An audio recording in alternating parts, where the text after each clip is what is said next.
जय गुरुदेव, धन गुरुदेव, जय भीम, जय भारत। अंबेडकर क्रांतिकारी टीवी ਦੇ ਸਾਰੇ ਸਰੋਤਿਆਂ ਦਾ ਹਾਰਦਿਕ ਸਵਾਗਤ ਹੈ। ਸੋ ਇਸ ਵੇਲੇ ਸਾਡੇ ਨਾਲ ਸੋਮਰਾਜ ਜੀ ਮਾਸਟਰ ਜੀ ਸਾਡੇ ਨਾਲ ਇਸ ਵੇਲੇ ਮੌਜੂਦ ਨੇ, ਸਟੇਟ ਅਵਾਰਡੀ।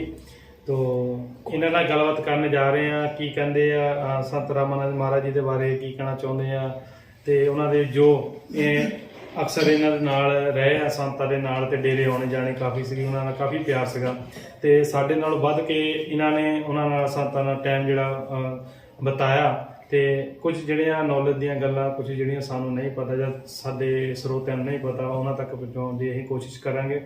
तो ਮਾਸਟਰ ਜੀ ਪਹਿਲਾਂ ਤਾਂ ਸਭ ਤੋਂ ਪਹਿਲਾਂ ਜੈ ਗੁਰਦੇਵ ਜੀ। ਤੇ ਸਭ ਤੋਂ ਪਹਿਲਾਂ ਇਹ ਪੁੱਛਣਾ ਚਾਹੁੰਦੇ ਹਾਂ ਕਿ ਜਿਹੜਾ ਸੰਤ ਰਾਮਾਨੰਦ ਮਹਾਰਾਜ ਜੀ ਉਹਨਾਂ ਦਾ ਡੇਰੇ ਵਿੱਚ ਆਉਣਾ ਕਿਵੇਂ ਹੋਇਆ ਜੀ? ਸਭ ਤੋਂ ਪਹਿਲਾਂ ਤੇ ਅੰਬੇਡਕਰ ਕ੍ਰਾਂਤੀਕਾਰੀ ਟੀਵੀ ਦੇ ਸਾਰੇ ਹੀ ਸਰੋਤਿਆਂ ਨੂੰ ਮੇਰੇ ਵੱਲੋਂ ਜੈ ਗੁਰਦੇਵ, ਧੰਨ ਗੁਰਦੇਵ। ਜੋ ਬੋਲੇ ਸੋ ਨਭੈ, ਸਤਿਗੁਰੂ ਰਵਿਦਾਸ ਮਹਾਰਾਜ ਕੀ ਜੈ। ਜੋ ਬੋਲੇ ਸੋ ਨਭੈ, ਸਤਿਗੁਰੂ स्वामी निरंजन दास महाराज की जय। गुरु रूपी साध संगत जीओ, ਜਿਹੜੇ ਸੰਤ ਰਾਮਾਨੰਦ ਜੀ ਸੀਗੇ, ਉਹਨਾਂ ਦੇ ਜਿਹੜੇ ਬਜ਼ੁਰਗ ਸੀਗੇ ਉਹ ਬੱਲਾਂ ਦੇ ਹੀ ਵਸਨੀਕ ਸਨ ਜੀ। ਸਮੇਂ ਨੇ ਮੋੜ ਖਾਧਾ ਕਿ ਇਹ ਆਦਮਪੁਰ ਦਾ ਇੱਕ ਕਸਬਾ ਹੈ ਲਾਵਲਪੁਰ ਜੀ, ਉਸ ਦਾ ਇੱਕ ਪਿੰਡ ਹੈ ਰਮਦਾਸਪੁਰ ਜੀ, ਉੱਥੇ ਚਲ ਗਏ ਜੀ। ਉੱਥੇ ਸ਼੍ਰੀਮਾਨ ਮਹਿੰਗਾ ਰਾਮ ਜੀ ਤੇ ਬੀਬੀ ਜੀਤ ਕੌਰ ਦੇ ਵਿਖੇ 2 ਫਰਵਰੀ 1952 ਨੂੰ ਜੀ ਸੰਤ ਰਾਮਾਨੰਦ ਮਹਾਰਾਜ ਜੀ ਦਾ ਜਨਮ ਹੋਇਆ। ਜਦੋਂ ਮਹਾਰਾਜ ਜੀ 1.5 ਸਾਲ ਦੇ ਸੀਗੇ ਤਾਂ ਸ਼੍ਰੀਮਾਨ ਮਹਿੰਗਾ ਰਾਮ ਜੀ ਉਹਨਾਂ ਨੂੰ ਗੋਦੀ ਚੁੱਕ ਕੇ ਸੰਤ ਸਰਵਣਦਾਸ ਮਹਾਰਾਜ ਜੀ ਦੇ ਕੋਲ ਡੇਰਾ ਬੰਦਾ ਆ ਗਏ ਜੀ, ਤੇ ਮਹਾਰਾਜ ਜੀ ਦੇ ਅੱਗੇ ਫਰਿਆਦ ਕੀਤੀ ਕਿ ਮਹਾਰਾਜ ਜੀ ਬਾਲਕ ਸੁਰਤ ਨਹੀਂ ਕਰਦਾ। ਮਹਾਰਾਜ ਜੀ ਨੇ ਕਿਹਾ ਮਹਿੰਗਾ ਰਾਮਾ ਬਾਲਕ ਠੀਕ ਆ, ਕਰ ਲੈ ਜਾਓ। ਤੇ ਸ਼੍ਰੀਮਾਨ ਮਹਿੰਗਾ ਰਾਮ ਜੀ ਰੋਣ ਲੱਗ ਪਏ, ਕਹਿੰਦੇ ਬਾਲਕ ਤਾਂ ਮਹਾਰਾਜ ਜੀ ਲੱਗਦਾ ਘੜੀ ਘੰਟੇ ਦਾ ਮਹਿਮਾਨ ਹੈ ਤੇ ਤੁਸੀਂ ਕਹਿੰਦੇ ਠੀਕ ਹੋ ਜੀ, ਘਰ ਨੂੰ ਲੈ ਜਾਓ। ਤਾਂ ਉਸ ਵੇਲੇ ਮਹਾਰਾਜ ਜੀ ਨੇ ਕਿਹਾ ਕਿ ਮਹਿੰਗਾ ਰਾਮ ਇਹ ਕਿਤੇ ਜਾਣ ਵਾਲਾ ਨਹੀਂ ਹੈਗਾ ਜੀ, ਜਿੱਦਣ ਜਾਣਾ ਆ ਉਦਣ ਸਾਡੇ ਦੇਸ਼ ਦਾ ਕੀ ਵਿਦੇਸ਼ ਦੀ ਧਰਤੀ ਜਿਹੜੀ ਆ ਉਹ ਵੀ ਥਰ-ਥਰ ਕੰਬੇਗੀ, ਤੇ ਉਸ ਵੇਲੇ ਸਾਰੀ ਦੁਨੀਆ ਵਿੱਚ ਹਾਹਾਕਾਰ ਮਚ ਜਾਏਗੀ ਜਿਸ ਦਿਨ ਇਸ ਨੇ ਜਾਣਾ ਹੈ ਦੁਨੀਆ ਤੋਂ। ਇਸ ਕਰਕੇ ਹੁਣ ਤੁਸੀਂ ਆਪਣੇ ਘਰ ਨੂੰ ਲੈ ਜਾਓ। ਸੰਤਾਂ ਨੇ ਬਾਲਕ ਦੀ ਦਿਵਯ ਦ੍ਰਿਸ਼ਟੀ ਤੇ ਨਜ਼ਰ ਮਾਰ ਕੇ ਦੇਖਿਆ ਕਿ ਉਹਨਾਂ ਨੇ ਬਹੁਤ ਵੱਡਾ ਕਾਰਜ ਕਰਨਾ ਹੈ, ਤੇ ਉਹ ਕੰਮ ਜਿਹੜੀ ਸੰਤਾਂ ਨੇ ਭਵਿੱਖਬਾਣੀ ਕੀਤੀ ਸੀ ਉਹ 25 ਮਈ ਨੂੰ ਆਪ ਜੀ ਨੇ ਦੇਖਿਆ ਕਿ ਸਾਡਾ ਪੰਜਾਬ, ਸਾਡਾ ਭਾਰਤ ਤੇ ਦੇਸ਼ ਵਿਦੇਸ਼ ਦੀ ਧਰਤੀ ਦੇ ਉੱਤੇ ਕਿਵੇਂ ਆਗਜਨੀਆਂ ਹੋਈਆਂ, ਕਿਵੇਂ ਲੋਕਾਂ ਨੇ ਪ੍ਰੋਟੈਸਟ ਕੀਤਾ। ਉਹ ਜਿਹੜੇ ਲੋਕ ਸਨ ਜਿਹੜੇ ਪ੍ਰੋਟੈਸਟ ਕਰਦੇ ਸੀ ਉਹ ਇਹ ਸਮਝਦੇ ਸਨ ਕਿ ਸੰਤ ਰਾਮਾਨੰਦ ਜੀ ਦੇ ਉੱਤੇ, ਸੰਤ ਮਹਾਰਾਜ ਜੀ, ਸੰਤ ਨਿਰੰਜਨ ਦਾਸ ਮਹਾਰਾਜ ਜੀ ਤੇ ਗੋਲੀ ਨਹੀਂ ਚੱਲੀ। ਇਹ ਗੋਲੀ ਜਿਹੜੀ ਆ ਇਹ ਸਤਿਗੁਰੂ ਰਵਿਦਾਸ ਮਹਾਰਾਜ ਜੀ ਦੇ ਉੱਤੇ ਚੱਲੀ ਆ। ਇਹ ਗੋਲੀ ਸਤਿਗੁਰੂ ਰਵਿਦਾਸ ਮਹਾਰਾਜ ਦੀਆਂ ਲਾਡਲੀਆਂ ਸੰਗਤਾਂ ਤੇ ਚੱਲੀ ਆ। ਇਹ ਗੋਲੀ ਸਤਿਗੁਰੂ ਰਵਿਦਾਸ ਮਹਾਰਾਜ ਜੀ ਦੇ ਦਰਬਾਰ ਤੇ ਚੱਲੀ ਆ ਜੀ। ਇਸ ਕਰਕੇ ਲੋਕਾਂ ਨੇ ਜਿਹੜਾ ਹੈ ਉਹ ਪ੍ਰੋਟੈਸਟ ਕੀਤਾ ਜੀ। ਉਸ ਤੋਂ ਬਾਅਦ ਮਹਾਰਾਜ ਜੀ ਨੇ ਆਪਣੀ ਪਿੰਡ ਤੋਂ ਪੜ੍ਹਾਈ ਜਿਹੜੀ ਆ ਉਹ ਪੂਰੀ ਕੀਤੀ। ਫਿਰ ਉਹਨਾਂ ਨੇ ਹਾਇਰ ਐਜੂਕੇਸ਼ਨ ਦੇ ਲਈ ਜਲੰਧਰ ਵੱਲ ਰੁਖ ਕੀਤਾ ਜੀ। ਮਹਾਰਾਜ ਜੀ ਨੇ ਦੁਆਬਾ ਕਾਲਜ ਤੋਂ BA ਪਾਸ ਕੀਤੀ ਜੀ। ਉਹਨਾਂ ਦੇ ਇੱਕ ਕਲਾਸ ਫੈਲੋ ਨੇ ਸ਼੍ਰੀ ਰੇਸ਼ਮ ਚੰਦ ਜੱਖੂ ਜੀ ਸੰਤੋਖਪੁਰੇ ਰਹਿੰਦੇ, ਉਹਨਾਂ ਨਾਲ ਮੇਰਾ ਮੇਲ ਹੋਇਆ ਤੇ ਉਹ ਕਹਿੰਦੇ ਆ ਕਿ ਮਹਾਰਾਜ ਜੀ ਕਬੱਡੀ ਖੇਡਦੇ ਹੁੰਦੇ ਸੀ। ਅੱਛਾ ਜੀ। ਤੇ ਜਦੋਂ college time school time kabaddi ਖੇਡਣੀ ਤੇ ਸਾਰਿਆਂ ਨੇ ਆਪੋ ਆਪਣੇ ਖਿਡਾਰੀ ਮੰਨ ਲੈਣੇ। ਜੀ। ਜਦੋਂ ਮਹਾਰਾਜ ਜੀ ਨੂੰ ਕਹਿਣਾ ਮਹਾਰਾਜ ਜੀ ਤੁਸੀਂ ਕਿੱਧਰ ਆ, ਤਾਂ ਮਹਾਰਾਜ ਜੀ ਨੇ ਕਹਿਣਾ ਜਿਹੜੀ ਮਾੜੀ ਟੀਮ ਹੈ ਮੈਂ ਉੱਧਰ ਆ। ਜੀ। ਫਿਰ ਉਹਨਾਂ ਨੂੰ ਕਹਿਣਾ ਵੀ ਤੁਸੀਂ ਉਹਨਾਂ ਨਾਲ ਕਿਉਂ ਆ, ਤੇ ਮਹਾਰਾਜ ਜੀ ਨੇ ਕਿਹਾ ਵੀ ਤਕੜਿਆਂ ਨਾਲ ਤਾਂ ਸਾਰੇ ਕੱਟ ਲੈਂਦੇ ਆ, ਗੱਲ ਆ ਜਿਹੜਾ ਮਾੜੇ ਪਾਸੇ ਆ ਕੇ ਮਾੜੇ ਦੇ ਹੱਕ ਦੀ ਲੜਾਈ ਹੈ। ਜੀ। ਤੇ ਅਸੀਂ ਉਹਨਾਂ ਵੱਲ ਆ। ਇਹ ਸਿੱਧ ਹੁੰਦਾ ਹੈ ਕਿ ਸੰਤ ਰਾਮਾਨੰਦ ਜੀ ਜਿਹੜੇ ਆ ਉਹ ਆਪਣੇ ਜੀਵਨ ਕਾਲ ਦੇ ਵਿੱਚ ਜੋ ਵਿਦਿਆਰਥੀ ਜੀਵਨ ਸੀ ਜੀ। ਉਸ ਦੇ ਵਿੱਚ ਹੀ ਜਿਹੜੀ ਭਾਵਨਾ ਸੀ ਕਿ ਅਸੀਂ ਕਮਜ਼ੋਰ ਵਿਅਕਤੀਆਂ ਦੀ ਮਦਦ ਕਰਨੀ, ਉਹਨਾਂ ਦਾ ਸੰਘਰਸ਼ ਜਿਹੜਾ ਹੈ ਉਹ ਕਰਨਾ। ਫਿਰ ਮਹਾਰਾਜ ਜੀ ਜਦੋਂ BA ਪਾਸ ਕਰ ਲਈ ਤਾਂ ਉਸ ਵੇਲੇ ਕਿਉਂਕਿ ਸਾਡਾ ਦੇਸ਼ ਨਵਾਂ ਆਜ਼ਾਦ ਹੋਇਆ ਸੀ, ਪੋਸਟਾਂ ਖਾਲੀ ਸਨ, ਤੇ ਉਹਨਾਂ ਨੂੰ ਸਟੇਸ਼ਨ ਮਾਸਟਰ ਦੀ ਜਿਹੜੀ ਨੌਕਰੀ ਆ ਉਹਦੀ ਲੈਟਰ ਆ ਗਈ। ਓਕੇ। ਮਹਾਰਾਜ ਜੀ ਨੇ ਉਹ ਲੈਟਰ ਜਿਹੜੀ ਹੈ ਅਸੈਪਟ ਨਹੀਂ ਕੀਤੀ। ਕਿਉਂ ਨਹੀਂ ਕੀਤੀ? ਕਿਉਂਕਿ ਮਹਾਰਾਜ ਜੀ ਸਤਿਗੁਰੂ ਰਵਿਦਾਸ ਮਹਾਰਾਜ ਦੀ ਬਾਣੀ ਦੇ ਪੂਰੇ ਧਾਰਨੀ ਸਨ। ਉਹਨਾਂ ਨੇ ਕਿਹਾ ਵੀ ਇਹ ਸਰਕਾਰਾਂ ਜਿਹੜੀਆਂ ਝੂਠੀਆਂ ਨੇ, ਇਹ ਝੂਠ ਦੇ ਉੱਤੇ ਉਸਰੀਆਂ ਨੇ। ਜੀ। ਇਹ ਵਿਅਕਤੀ ਨੂੰ ਉਹਦੀ ਇੱਛਾ ਅਨੁਸਾਰ ਕੰਮ ਨਹੀਂ ਕਰਨ ਦਿੰਦੀਆਂ ਤੇ ਇਹ ਬਦਲ ਜਾਂਦੀਆਂ ਨੇ। ਜੀ। ਪਰੰਤੂ ਜਿਹੜੀ ਸਤਿਗੁਰੂ ਰਵਿਦਾਸ ਮਹਾਰਾਜ ਦੀ ਬੇਗਮਪੁਰੇ ਦੀ ਸਰਕਾਰ ਹੈ ਉਹ ਕਦੇ ਬਦਲਦੀ ਨਹੀਂ। ਕਾਇਮ ਦਾਇਮ ਸਦਾ ਪਤਸਾਹੀ, ਦੋਮ ਨ ਸੇਮ ਏਕ ਸੁਵਾਹੀ। ਵੀ ਉੱਥੇ ਕੋਈ ਦੂਜੇ ਦਰਜੇ ਦਾ ਨਹੀਂ, ਕੋਈ ਤੀਜੇ ਦਰਜੇ ਦੇ, ਸਾਰੇ ਅਵਲ ਨੇ। ਜੀ। ਇਸ ਕਰਕੇ ਉਹਨਾਂ ਨੇ ਉਹ ਜਿਹੜੀ ਨੌਕਰੀ ਸੀ ਉਹਨੂੰ ਇਨਕਾਰ ਕਰ ਦਿੱਤਾ। ਉਹਨਾਂ ਨੇ ਕਿਹਾ ਅਸੀਂ ਸਤਿਗੁਰੂ ਰਵਿਦਾਸ ਮਹਾਰਾਜ ਦੀ, ਜੀ। ਸਤਿਗੁਰੂ ਰਵਿਦਾਸ ਮਹਾਰਾਜ ਦੇ ਮਹਾਨ ਮਹਾਂਪੁਰਸ਼ਾਂ ਦੀ ਤੇ ਸਤਿਗੁਰੂ ਰਵਿਦਾਸ ਮਹਾਰਾਜ ਦੀਆਂ ਲਾਡਲੀਆਂ ਸੰਗਤਾਂ ਦੀ ਨੌਕਰੀ ਕਰਨੀ। ਜੀ। ਤੇ ਉਹਨਾਂ ਨੇ ਇਹ ਅੰਤਮ ਸਮੇਂ ਤੱਕ, ਅੰਤਮ ਸਵਾਸ ਤੱਕ ਉਹਨਾਂ ਨੇ ਗੁਰੂ ਰਵਿਦਾਸ ਮਹਾਰਾਜ ਦੀ ਨੌਕਰੀ ਕੀਤੀ, ਗੁਰੂ ਰਵਿਦਾਸ ਮਹਾਰਾਜ ਦੀਆਂ ਲਾਡਲੀਆਂ ਸੰਗਤਾਂ ਦੀ ਨੌਕਰੀ ਕੀਤੀ, ਤੇ ਉਹਨਾਂ ਨੇ ਬਿਨਾਂ ਕੋਈ ਰਿਟਾਇਰਮੈਂਟ ਲਿਆ ਹੋਇਆ ਉਹ ਨੌਕਰੀ ਜਿਹੜੀ ਅੰਤਮ ਸਵਾਸ ਤੱਕ ਜਿਹੜੀ ਉਹ ਨਿਭਾਈ। ਤੇ ਇਹ ਡੇਰਾ ਸੱਚਖੰਡ ਬੱਲਾ ਦਾ ਇੱਕ ਇਤਿਹਾਸ ਹੈ ਜੀ। ਕਿ ਇੱਥੇ ਹਰ ਸ਼ਖਸ ਜਿਹੜਾ ਹੈ ਉਸ ਨੂੰ ਸਿੱਖਿਆ ਦੇ ਲਈ ਪ੍ਰੇਰਿਆ ਜਾਂਦਾ ਹੈ। ਜੀ। ਕਿਉਂਕਿ ਸਤਿਗੁਰੂ ਰਵਿਦਾਸ ਮਹਾਰਾਜ ਜੀ ਨੇ ਜੀ। ਸਭ ਤੋਂ ਪਹਿਲਾਂ ਇਹੀ ਗੱਲ ਦੁਨੀਆ ਨੂੰ ਸਮਝਾਈ ਕਿ ਜੇਕਰ ਤੁਸੀਂ ਸ਼ੈਤਾਨ ਲੋਕਾਂ ਤੋਂ, ਸ਼ੈਤਾਨ ਲਟੇਰਿਆਂ ਤੋਂ ਆਪਣੀ ਲੁੱਟ ਨੂੰ ਬਚਾਉਣਾ ਚਾਹੁੰਦੇ ਆ, ਲੁੱਟ ਨਹੀਂ ਹੋਣਾ, ਤਾਂ ਤੁਸੀਂ ਪੜ੍ਹਾਈ ਕਰੋ, ਤੁਸੀਂ ਗਿਆਨ ਪ੍ਰਾਪਤ ਕਰੋ। ਸ਼ੈਤਾਨ ਲੋਕ ਆਪਣੇ ਸ਼ੈਤਾਨੀਅਤ ਗਿਆਨ ਦੇ ਨਾਲ ਇਨਸਾਨੀਅਤ ਨੂੰ ਲੁੱਟ ਰਹੇ। ਜੀ। ਤਾਂ ਮਹਾਰਾਜ ਜੀ ਨੇ ਸ਼ਬਦ ਵੀ ਲਿਖਿਆ, ਮ੍ਰਿਗ ਮੀਨ ਭ੍ਰਿੰਗ ਪਤੰਗ ਕੂਚਰ ਏਕ ਦੋਖ ਬਨਾਸ, ਪੰਜ ਦੋਖ ਸਾਧ ਜਾਮੈ ਤਾਂ ਕੀ ਕੇਤ ਕਾਸ, ਮਾਧੋ ਅਵਿਦਿਆ ਹੈ ਤਕੀਨ ਬਵੇਕ ਦੀਪ ਮਲੀਨ। ਮਹਾਰਾਜ ਜੀ ਨੇ ਅੱਗੇ ਵੀ ਲਿਖਿਆ, ਉਪਜਿਓ ਗਿਆਨ ਹੁਆ ਪ੍ਰਕਾਸ਼।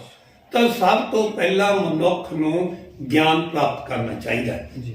ਤੇ ਉਸ ਵੇਲੇ ਮੈਂ ਇਹ ਵੀ ਗੱਲ ਦੱਸ ਦਿਆਂ ਕਿ ਜਦੋਂ ਪੁੱਤਰ ਜਵਾਨ ਹੋ ਜਾਂਦਾ ਹੈ ਤੇ ਮਾਂ-ਬਾਪ ਜਿਹੜੇ ਆ ਉਹ ਸੋਚਦੇ ਆ ਵੀ ਇਹਦਾ ਘਰ ਵਸੇ, ਤੇ ਉਹ ਜਦੋਂ ਉਹਨਾਂ ਦਾ ਰਿਸ਼ਤਾ ਰਿਸ਼ਤੇਦਾਰਾਂ ਨੇ ਇਕੱਠੇ ਹੋ ਕੇ ਤੈਅ ਕਰ ਦਿੱਤਾ ਤੇ ਸੰਤ ਮਹਾਰਾਜ ਜੀ, ਸੰਤ ਗਰੀਬਦਾਸ ਮਹਾਰਾਜ ਜੀ ਸਨ ਉਸ ਵੇਲੇ, ਤੇ ਉਹਨਾਂ ਨੇ ਖੁਸ਼ੀ ਸਾਂਝੀ ਕੀਤੀ ਲੱਡੂਆਂ ਦੀ।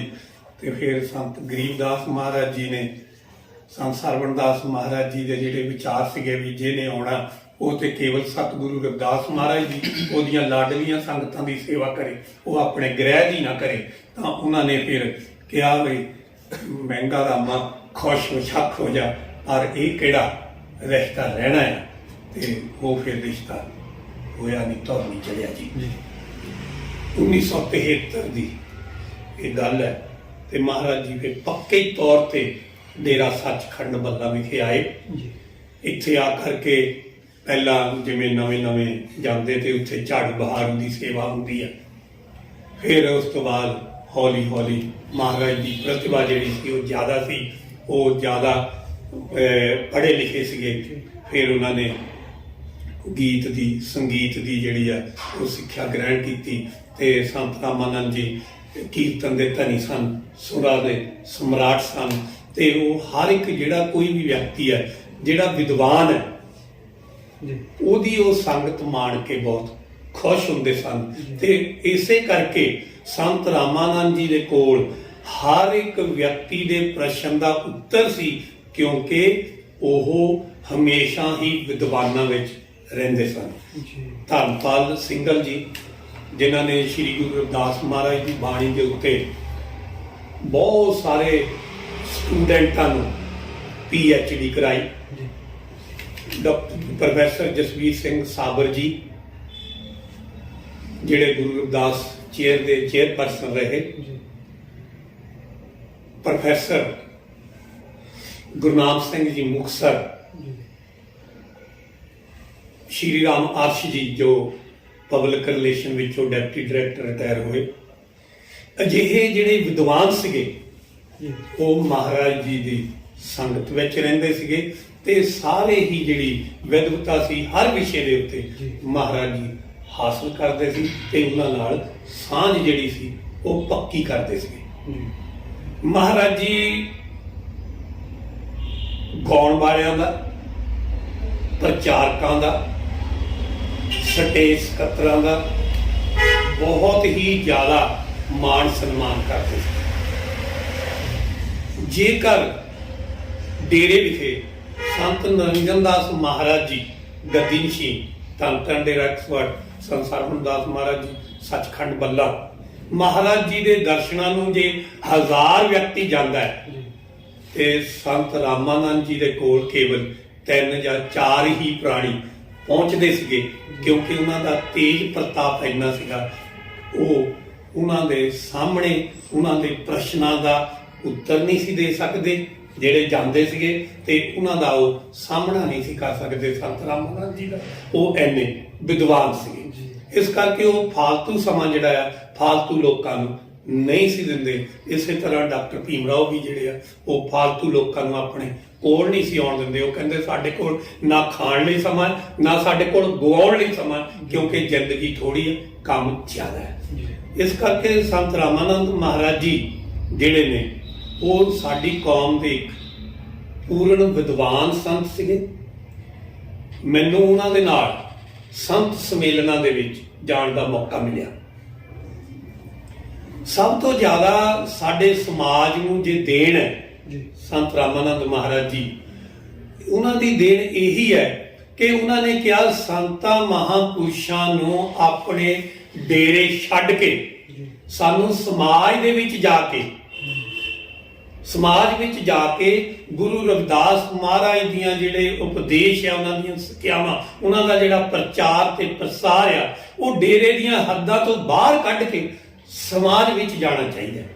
ਤੇ ਉਹਨਾਂ ਨੇ ਫਿਰ ਕਿਹਾ ਕਿ ਕਮੇਟੀਆਂ ਜਿਹੜੀਆਂ ਇਕੱਠੀਆਂ ਹੋ ਕੇ, ਗੁਰੂ ਰਵਿਦਾਸ ਸਭਾਵਾਂ ਇਕੱਠੀਆਂ ਹੋ ਕੇ, ਡਾਕਟਰ ਭੀਮ ਰਾਓ ਅੰਬੇਡਕਰ ਸਭਾਵਾਂ, ਭਗਵਾਨ ਵਾਲਮੀਕ ਮਹਾਰਾਜ ਜਿਹੜੀਆਂ ਸਭਾਵਾਂ ਨੇ ਇਕੱਠੀਆਂ ਹੋ ਕੇ 10-10 ਪਿੰਡ 20-20 ਪਿੰਡ ਇਕੱਠੇ ਹੋ ਕੇ ਸੰਤ ਸੰਮੇਲਨ ਜਿਹੜਾ ਉਹ ਕਰਾਇਆ ਜਾਵੇ। ਸੰਤ ਮਹਾਪੁਰਸ਼ ਜਾਣਗੇ ਫਿਰ ਸੰਗਤਾਂ ਕਿਉਂ ਦੁਖੀ ਨੇ, ਉਹਨਾਂ ਦੇ ਦੁੱਖਾਂ ਦਾ ਕਾਰਨ ਕੀ ਹੈ ਤੇ ਉਹ ਦੁੱਖ ਕਿਵੇਂ ਦੂਰ ਕੀਤੇ ਜਾ ਸਕਦੇ ਆ, ਉਹਦੇ ਬਾਰੇ ਵਿਚਾਰ ਵਟਾਂਦਰਾ ਹੋਊਗਾ।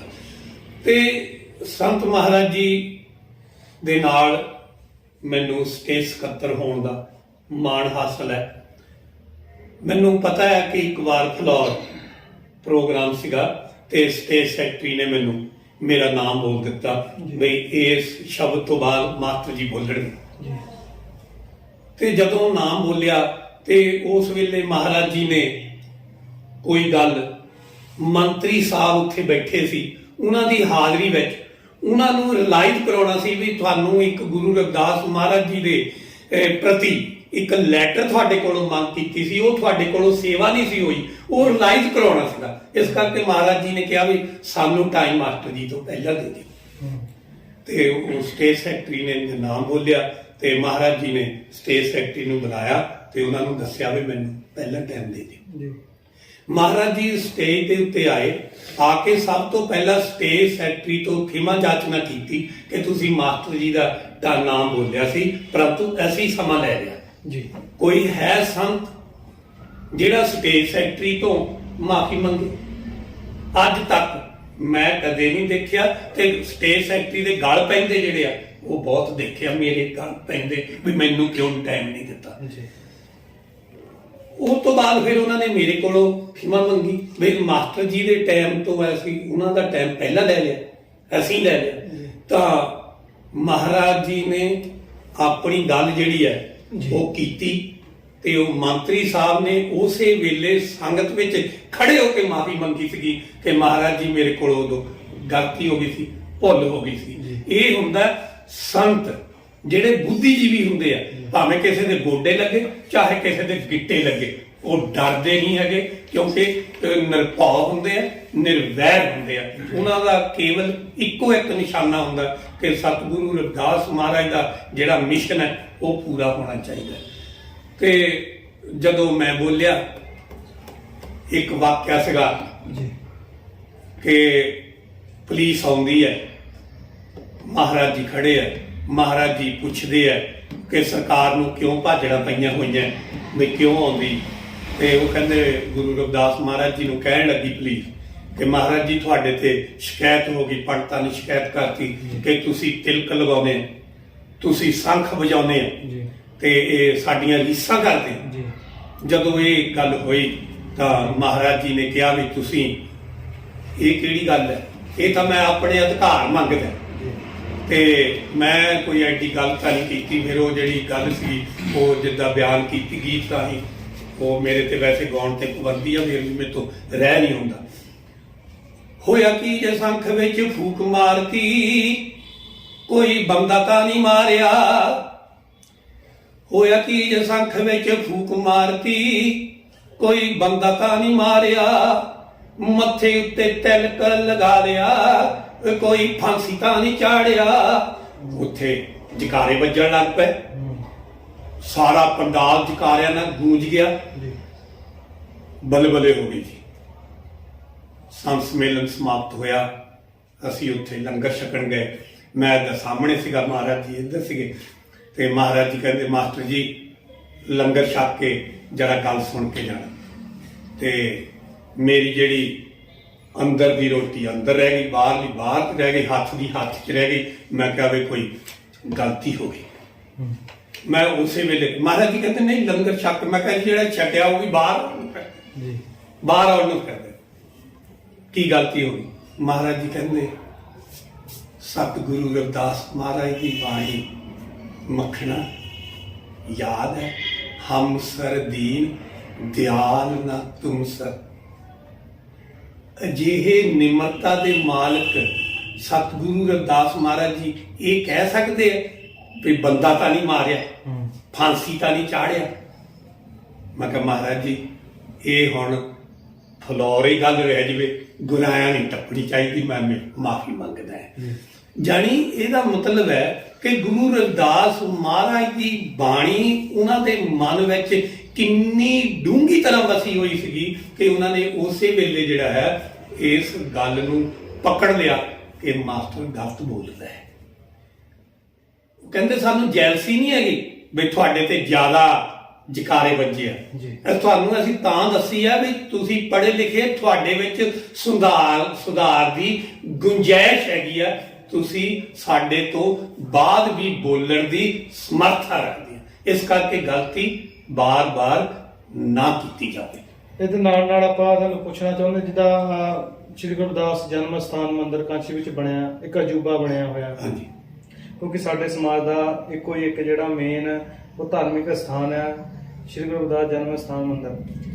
ਉੱਥੇ ਦੀਆਂ ਸੇਵਾਵਾਂ ਜਿੱਦਾਂ ਨਿਭੀਆਂ ਤੇ ਉਹਦੇ ਬਾਰੇ ਕੀ ਕਹਿਣਾ ਚਾਹੁੰਦੇ? ਕਿੰਨੀ ਕੁ ਸੇਵਾਵਾਂ ਸੰਤ ਰਾਮਾਨੰਦ ਮਹਾਰਾਜ ਦੇ ਪੱਖੋਂ ਹੋਈਆਂ ਜਾਂ ਕਿਹੋ ਜਿਹਾ ਉਹਨਾਂ ਦਾ ਪ੍ਰੋਜੈਕਟ ਸੀਗਾ ਜਿਹੜੇ ਉਸ ਪ੍ਰੋਗਰਾਮ ਵਿੱਚ ਉਹਨੂੰ ਨੇਫਰੇ ਚਾੜਨ ਦੇ ਵਿੱਚ ਉਹਨਾਂ ਦਾ ਜਿਹੜਾ ਸਹਿਯੋਗ ਸੀਗਾ ਕਿਹੋ ਜਿਹਾ ਸੀਗਾ? ਜਿਹੜਾ ਕੋਈ ਵੀ ਮਜ਼ਹਬ ਹੈ, ਜੀ ਕੋਈ ਵੀ ਕੌਮ ਹੈ, ਉਹਦਾ ਹੋਂਦ ਦਾ ਇੱਕੋ ਇੱਕ ਕਾਰਨ ਹੈ ਕਿ ਉਹਦਾ ਕੇਂਦਰੀ ਸਥਾਨ ਹੋਣਾ ਚਾਹੀਦਾ। ਜੀ ਜੇ ਸਿੱਖ ਕੌਮ ਹੈ ਤੇ ਉਹਨਾਂ ਦਾ ਕੇਂਦਰੀ ਸਥਾਨ ਜਿਹੜਾ ਹੈ ਉਹ ਸ਼੍ਰੀ ਦਰਬਾਰ ਸਾਹਿਬ ਅੰਮ੍ਰਿਤਸਰ ਹੈ। ਜੀ ਜੇ ਇਸਲਾਮ ਤੇ ਮੁਸਲਮਾਨ ਕੌਮ ਹੈ ਤਾਂ ਉਹਨਾਂ ਦਾ ਜਿਹੜਾ ਮੱਕਾ ਜੀ ਉਹ ਕੇਂਦਰੀ ਸਥਾਨ। ਇਸੇ ਤਰ੍ਹਾਂ ਜੇ ਰਵਿਦਾਸੀਆ ਕੌਮ ਹੈ ਤਾਂ ਇਹਨਾਂ ਦਾ ਕੇਂਦਰੀ ਸਥਾਨ ਜਿਹੜਾ ਹੈ ਉਹ ਸੀਰ ਗੋਵਰਧਨਪੁਰ, ਜਨਮ ਸਥਾਨ Shri Guru Ravidas Maharaj ji, back side Banaras Hindu University Seer Govardhanpur ਹੈ। ਜਦੋਂ ਸੰਤ ਸਰਵਣਦਾਸ ਮਹਾਰਾਜ ਜੀ ਨੇ ਆਪਣੀ ਦਿਵਯ ਦ੍ਰਿਸ਼ਟੀ ਦੇ ਨਾਲ ਉਸ ਸਥਾਨ ਦੀ ਖੋਜ ਕੀਤੀ ਤਾਂ ਸੰਤ ਮਹਾਰਾਜ ਜੀ, ਸੰਤ ਗਰੀਬਦਾਸ ਮਹਾਰਾਜ ਜੀ ਤੋਂ ਉਸ ਸਥਾਨ ਦੀ ਜਿਹੜਾ ਨੀਂਹ ਪੱਥਰ ਰਖਾਇਆ ਤੇ ਉਹਦੀ ਉਸਾਰੀ ਮਹਾਰਾਜ ਜੀ ਨੇ ਕਰਾਈ ਤੇ ਉਹ ਅਸਥਾਨ ਦੀ ਸੇਵਾ ਕਿੱਦਾਂ ਦੀ ਹੈ, ਉਸ ਤੋਂ ਉਸ ਕੌਮ ਦੇ ਵਿਅਕਤੀਆਂ ਦੇ ਕਿੱਤੇ ਦਾ ਪਤਾ ਲੱਗਦਾ, ਉਸ ਕੌਮ ਦੇ ਵਿਅਕਤੀਆਂ ਦੀ ਸਿੱਖਿਆ ਦਾ ਪਤਾ ਲੱਗਦਾ, ਉਸ ਕੌਮ ਦੇ ਵਿਅਕਤੀਆਂ ਦਾ ਆਪਣੇ ਗੁਰੂ ਦੇ ਪ੍ਰਤੀ ਜੀ ਕਿੰਨੀ ਸਮਰਪਿਤ ਦੀ ਭਾਵਨਾ ਹੈ ਉਹਦਾ ਪਤਾ ਲੱਗਦਾ। ਜੇ ਸਾਡੇ ਗੁਰੂ ਘਰ ਕੱਚੇ ਹੈ, ਸਾਡੇ ਘਰ ਪੱਕੇ ਆ, ਇਹਦਾ ਮਤਲਬ ਸਾਡੇ ਗੁਰੂ ਘਰ ਦੇ ਪ੍ਰਤੀ ਆਸਥਾ ਕੱਚੀ ਹੈ। ਸੰਤ ਰਾਮਾਨੰਦ ਮਹਾਰਾਜ ਜੀ ਨੇ ਉਹ ਜਿਹੜਾ ਸਥਾਨ ਹੈਗਾ ਸਤਿਗੁਰੂ ਰਵਿਦਾਸ ਮਹਾਰਾਜ ਦਾ, ਉਸ ਨੂੰ ਦੁਨੀਆ ਵਿੱਚ ਇੱਕ ਮਹਾਨ ਅਜੂਬਾ ਜਿਹੜਾ ਹੈ ਉਹ ਬਣਾਉਣ ਦਾ ਸੰਕਲਪ ਕੀਤਾ ਤੇ ਉਹਨਾਂ ਨੇ ਸਾਰੀ ਗੁਰੂ ਰਵਿਦਾਸ ਨਾਮ ਲੇਵਾ ਸੰਗਤਾਂ ਨੂੰ 2009 ਵਿੱਚ ਸਤਿਗੁਰੂ ਰਵਿਦਾਸ ਮਹਾਰਾਜ ਦੇ ਪ੍ਰਕਾਸ਼ ਪੁਰਬ ਦੇ ਉੱਤੇ ਸਾਰਿਆਂ ਨੂੰ ਹੋਕਾ ਦਿੱਤਾ ਕਿ ਆਓ ਆਪਾਂ ਸਤਿਗੁਰੂ ਰਵਿਦਾਸ ਮਹਾਰਾਜ ਜੀ ਦੇ ਇਸ ਸਥਾਨ ਨੂੰ ਸੋਨੇ ਦੇ ਵਿੱਚ ਮੜਾ ਦਈਏ, ਜੜਾ ਦਈਏ, ਤਾਂ ਕਿ ਇਹ ਪਤਾ ਲੱਗ ਜਵੇ ਕਿ ਸਤਿਗੁਰੂ ਰਵਿਦਾਸ ਮਹਾਰਾਜ ਦੀ ਨਾਮ ਲੇਵਾ ਸੰਗਤ ਜਿਹੜੀ ਹੈ ਉਹ ਜਿੱਥੇ ਨੇਕ ਕਮਾਈ ਕਰਦੀ ਆ ਉੱਥੇ ਨਾਲ ਨਾਲ ਆਪਣੀ ਕਮਾਈ ਦੇ ਵਿੱਚੋਂ ਦਸਵੰਧ ਜਿਹੜਾ ਹੈ ਆਪਣੇ ਗੁਰੂ ਘਰ ਨੂੰ ਵੀ ਸਮਰਪਿਤ ਕਰਦੇ। ਤੇ ਉਹਨਾਂ ਨੇ ਇਹ ਕਿਹਾ ਸੀਗਾ ਚਲੋ ਬਨਾਰਸ ਸਾਧ ਸੰਗਤ ਜੀ ਇੱਕ ਇਤਿਹਾਸ ਰਚਾਉਣਾ ਹੈ, ਗੁਰੂ ਰਵਿਦਾਸ ਦੇ ਮੰਦਿਰ ਨੂੰ ਸੋਨੇ ਵਿੱਚ ਮੜਾਉਣਾ ਹੈ। ਤਾਂ ਉੱਥੇ ਸਾਰਿਆਂ ਨੇ ਆਪਣੀਆਂ ਮੁੰਦਰੀਆਂ, ਛੱਲੇ, ਚੇਨਾਂ, ਕੜੇ ਜੋ ਪਾਉਣੇ ਸੀਗੇ ਪਾਇਓ ਸੀਗੇ ਉਹ ਸਾਰੇ ਮਹਾਰਾਜ ਜੀ ਦੇ ਅੱਗੇ ਧਰ ਦਿੱਤੇ। ਉਸ ਤੋਂ ਬਾਅਦ ਜਦੋਂ ਹੀ ਉਹ ਦੇਸ਼ ਵਿਦੇਸ਼ ਦੀਆਂ ਸੰਗਤਾਂ ਵਿੱਚ ਜਾਂਦੇ ਸੀਗੇ ਤਾਂ ਜਦੋਂ ਇਹ ਸੰਕਲਪ ਦੁਹਰਾਉਂਦੇ ਸੀ ਤਾਂ ਉਸ ਵੇਲੇ ਸਾਰਿਆਂ ਨੇ ਸੋਨਾ ਜਿਹੜਾ ਹੈ ਮਹਾਰਾਜ ਜੀ ਨੂੰ ਸਮਰਪਿਤ ਕੀਤਾ ਤੇ ਉਹ ਜਿਹੜਾ ਸਤਿਗੁਰੂ ਰਵਿਦਾਸ ਮਹਾਰਾਜ ਦਾ ਆਲੀਸ਼ਾਨ ਮੰਦਿਰ ਹੈਗਾ ਤੇ ਉਹਦੀਆਂ 32 ਬੁਰਜੀਆਂ ਜਿਹੜੀਆਂ ਸੋਨੇ ਦੀਆਂ ਹੈਗੀਆਂ ਉਹ ਇੱਕ ਅਜੂਬਾ ਹੈਗਾ। ਜਦੋਂ ਸੂਰਜ ਚੜ੍ਹਦਾ ਸਭ ਤੋਂ ਜ਼ਿਆਦਾ ਤਕਲੀਫ ਉੱਲੂਆਂ ਨੂੰ ਹੁੰਦੀ ਹੈ ਕਿਉਂਕਿ ਉੱਲੂ ਹਨੇਰੇ ਵਿੱਚ ਸ਼ਿਕਾਰ ਕਰਦੇ ਨੇ, ਉਹ ਨਹੀਂ ਚਾਹੁੰਦੇ ਕਿ ਚਾਨਣ ਹੋ ਜਾਵੇ ਤੇ ਸ਼ਿਕਾਰ ਸਾਡੇ ਹੱਥੋਂ ਚਲੇ ਜਾਵੇ। ਇਸ ਕਰਕੇ ਇਹ ਜਿਹੜਾ ਸੰਕਲਪ ਸੀਗਾ ਜੋ ਸੰਤ ਰਾਮਾਨੰਦ ਜੀ ਨੇ ਦਿੱਤਾ ਸੰਗਤਾਂ ਨੂੰ, ਉਹ ਜਿਹੜੇ ਮਾਨਵ ਵਿਰੋਧੀ ਲੋਕ ਸੀਗੇ, ਜਿਹੜੇ ਸਾਡੀ ਚੜ੍ਹਦੀ ਕਲਾ ਨੂੰ ਦੇਖ ਕੇ ਖੁਸ਼ ਨਹੀਂ ਸੀਗੇ, ਜਿਹੜੇ ਕਹਿੰਦੇ ਸੀ ਇਹ ਸਾਡੇ ਬਰਾਬਰ ਨਾ ਹੋ ਜਾਣ, ਉਹਨਾਂ ਨੇ ਇਸ ਨੂੰ ਰੋਕਣ ਦੇ ਲਈ ਸੰਤ ਰਾਮਾਨੰਦ ਮਹਾਰਾਜ ਜੀ ਦੇ ਉੱਤੇ ਗੋਲੀ ਚਲਾਈ। ਇੱਕ ਉਕਾਬ ਪਕਸ਼ੀ ਹੈ, ਉਹ ਹਵਾ ਦੇ ਉਲਟ ਉੱਡਦਾ ਹੈ ਤੇ ਉਹਦੇ ਲਈ ਇੱਕ ਸੰਬੋਧਨ ਹੈ, इन चलती तेज आंधियों से मत घबरा है उकाब, जे चलती हैं आपको ऊंचा उठाने के लिए। जिद्दां जिद्दां हवा तेज चलेगी उद्दां उद्दां जिहड़ा उकाब है वो उचाइयां ते जांदा। इस तरह जदों संत रामानंद महाराज की सोच नूं किसी ने दबाउण दी कोशिश करनी है, उद्दां उद्दां सोच जिहड़ी है वो उपर नूं जाऊगी। ये सिर्फ एक महज वहम है कि असी गोली ना डरा देंगे, असी हथियार ना डरा देंगे। सच नूं तुसी बेहोश तां कर सकते हैं पर मार नहीं सकते, मार नहीं सकते। इस करके सच जिहड़ा सच रहना है। ते उत्थे गुरु रविदास नाम लेवा संगतां जांदियां, उन्हां दे रहण दे लई तंगी हुंदी सी। उत्थे फिर महाराज जी ने सतगुरु रविदास महाराज के नाम के उत्ते यात्री स्थान जिहड़ा है ओह 40 क्वार्टर बने हुए हैं, अटैच बाथरूम आलीशान। उस तो बाद विशाल लंगर हाल है जी। वो जदों सरकार बनी साडे बच्चों की भूआ की मायावती की सरकार जदों बनी तो उस वेले फिर जिहड़ा एक बहुत विशाल प्रोजैक्ट जिहड़ा सी वो दिता गया सी। उत्थे कॉलेज बनना सी, यूनीवर्सिटी बननी सी, बड़ा बड़ा प्रोजैक्ट सीगा। परंतु फिर सरकारां जिहड़ियां बदल गईयां ते वो प्रोजैक्ट जिहड़ा है वो पिछे रह गया। तां संत रामानंद जी नूं उस वेले महसूस होया कि जेकर साडा राज होवे तां असीं जल्दी जिहड़ा बेगमपुरे दा निशाना जिहड़ा है वो पूरा कर सकदे हां। ते संत रामानंद महाराज जी ने सतगुरु रविदास महाराज की जिहड़ी सोच सीगी, जदों उन्होंने सतगुरु रविदास महाराज जी नूं जनेऊ पाउण तो रोकिया गया ते उदों गुरु रविदास महाराज जी ने कहा भी ये भी बंदा है जिहड़ा पाउंदा है ते मैं भी बंदा है, इहनूं भी रब ने पैदा किया, मैनूं भी रब ने पैदा किया, फिर इहनूं काहदा अधिकार है भी जिहड़ा मैनूं नहीं हैगा। जे मैनूं तुसीं रोकदे आ ते इहदा मतलब तुसीं ਇਹ ਕਹਿਣਾ ਚਾਹੁੰਦੇ ਆ ਕਿ ਤੂੰ ਬੰਦਾ ਨਹੀਂ। ਇਹੀ ਗੱਲ ਡਾਕਟਰ ਭੀਮ ਰਾਓ ਅੰਬੇਡਕਰ ਜੀ ਨੇ ਮਹਾੜ ਦੇ ਵਿੱਚ ਜਦੋਂ ਚੁਜ਼ਾਰ ਤਲਾਬ ਦੇ ਉੱਤੇ ਪਾਣੀ ਲੈਣ ਗਏ ਤਾਂ ਉਹਨਾਂ ਨੇ ਵੀ ਇਹੀ ਗੱਲ ਕਹੀ ਸੀਗੀ ਕਿ ਇਹ ਪਾਣੀ ਦੀਆਂ 4 ਬੂੰਦਾਂ ਜਿਹੜੀਆਂ ਤੇ ਗੁਰੂ ਰਵਿਦਾਸ ਮਹਾਰਾਜ ਜੀ ਨੇ ਕਿਹਾ ਇਹ ਜਿਹੜੇ ਜਨੇਊ ਤੇ 3 ਸੂਤ ਦੇ ਧਾਗੇ ਆ ਇਹਨਾਂ ਤੋਂ ਬਿਨਾਂ ਤੇ 4 ਬੂੰਦਾਂ ਤੋਂ ਬਿਨਾਂ ਸਾਡੀ ਕਿਤੇ ਜਾਨ ਨਹੀਂ ਨਿਕਲ ਚੱਲੀ। पर इस तो रोकना जिहड़ा है वो साडी जमीर नूं चैलेंज करदा है कि तू बंदा नहीं, तू इंसान नहीं। इस करके असी अपने आप नूं इंसान होंद कायम करने लई असी ये पानी लैण लगे। इस करके असी जनेऊ पाउंदे, वैसे साडा इस तो बिना सरदा है। ये साडी अणख नूं जिहड़ा है बार-बार चैलेंज करदा ते उस गल नूं साडे कौमी कवि जिहड़े आ श्री नरेंद्र प्रकाश खेदी जी वो लिखते हैं कि जेड़ी शेर दे मुंह में आ जाए बकरी ओदे हड्ड भी नहीं ओदी खल भी नहीं, जिस दरख्त दियां जड़ां नूं सिਉਂਕ लग जाए ओदे पत्त भी नहीं ओदे फल भी नहीं, जिस मकान दी नींह जवाब दे जाए वो अज भी नहीं वो कल भी नहीं, जिस कौम चो अणख दी रत सप जाए वो कौम घड़ी भी नहीं वो कौम पल भी नहीं। तो संत रामानंद महाराज जी जिहड़े आ उन्होंने संत सम्मेलना दे विच लोकां दे जमीर नूं जगाया कि ए दुनिया दे लोको जे तुसी कामयाब होना बेगमपुरा वसाउणा ते अपनी जमीर नूं उच्चा करो, अणख नूं उच्चा करो। ते उन्होंने ये जमीर नूं उच्चा करन दे लई ਜਿਹੜੇ ਸਾਨੂੰ ਗੁਲਾਮੀ ਵੱਲ ਲੈ ਕੇ ਜਾਂਦੇ ਆ ਰਸਤੇ ਉਹਨਾਂ ਨੂੰ ਉਹਨਾਂ ਨੇ ਬੰਦ ਕਰਨ ਲਈ ਗੁਰੂ ਰਵਿਦਾਸ ਮਹਾਰਾਜ ਦੀ ਬਾਣੀ ਗਾਇਨ ਕੀਤੀ।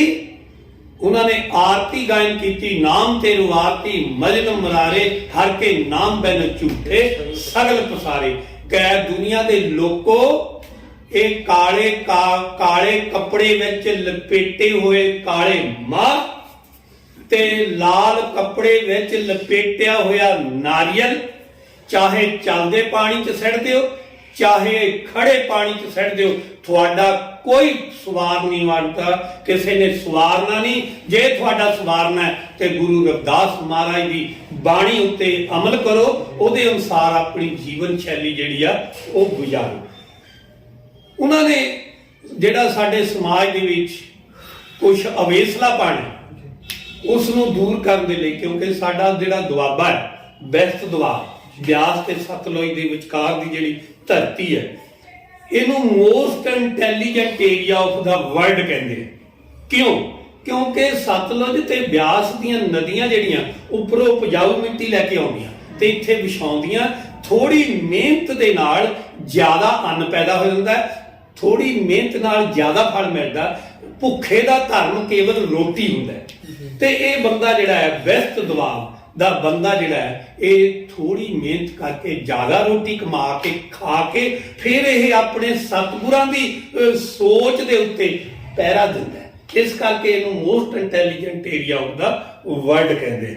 ਤੇ ਇੱਥੇ ਹੀ ਜਿਹੜੀਆਂ ਇਹ ਦੁਆਬੇ ਵਿੱਚ ਹੀ ਜਿਹੜੇ ਆ ਗੁਰੂ ਸਾਹਿਬਾਨਾਂ ਨੇ ਕਾਰਜ ਕੀਤਾ। ਤੁਹਾਨੂੰ ਪਤਾ ਹੈ ਕਿ ਗੁਰੂ ਰਵਿਦਾਸ ਮਹਾਰਾਜ ਜੀ ਸਾਡੇ ਫਗਵਾੜੇ ਚੱਕ ਹਕੀਮ ਦੀ ਧਰਤੀ ਤੇ ਮਹਾਰਾਜ ਜੀ ਆਏ, ਇੱਥੇ ਲੋਕਾਂ ਦੇ ਕਸ਼ਟ ਮਾਨਸਿਕ ਤੌਰ ਤੇ ਕਰਨ ਲਈ ਉਹਨਾਂ ਨੇ ਬਾਣੀ ਉਚਾਰਨ ਕੀਤੀ ਤੇ ਲੋਕਾਂ ਦੇ ਦੁੱਖ ਦਰਦ ਦੂਰ ਕਰਨ ਲਈ ਇੱਥੇ ਹਕੀਮ ਪੈਦਾ ਕੀਤੇ। ਇਸ ਪਿੰਡ ਦਾ ਨਾਮ ਚੱਕ ਹਕੀਮ, ਹਕੀਮਾਂ ਦਾ ਪਿੰਡ ਪੈ ਗਿਆ ਜੀ।